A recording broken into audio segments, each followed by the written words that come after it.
So do you think dating has become a zero-sum game without this, No, what you no, just said? certainly not. It's not a zero-sum game.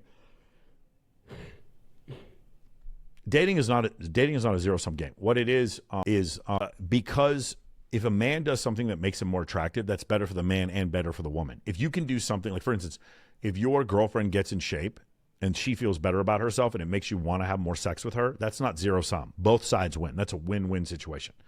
So I think the best thing in the world for men is for men to be more attractive. I think the best thing in the world for women is for men to be more attractive. Women are already attractive. Men have to work on their attractiveness. So it helps men and women. So because of that, it's not a zero-sum game. However, for women, because of hypergamy and because women make more money than they used to and have more viability and higher levels of education than they used to, going back to as far as the 1970s and earlier, because of that, the pool of men that they have to choose from is less and less. And so as a function of economics, you start to have this smaller and smaller group of men at the top that get more and more attention from women, and this larger and larger group of men at the bottom who are getting no attention from women or very little attention from women, and it creates a problem. And this isn't my opinion. There are infinite studies that show this. That's essentially what's going on, and this is the reason why. There's one survey that shows under the age of 30, something like 63% of men are single, but only 33% of women. Like, how is that possible?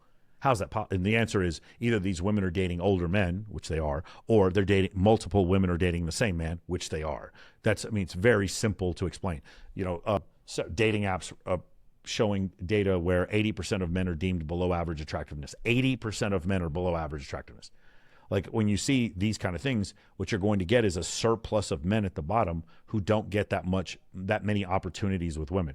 I'm not here to complain about that. I'm here to provide a solution. My solution, like I said before, is to become the social hub, to start creating events where there's numerous women in comparison to men, to become more charismatic, more humorous, to be a better leader, have better networks, so that more women find you more attractive, to friend zone hundreds of women. That's how those men at the bottom who are ignored can become a man who has an abundance with dating. Yeah, man, that's a great message.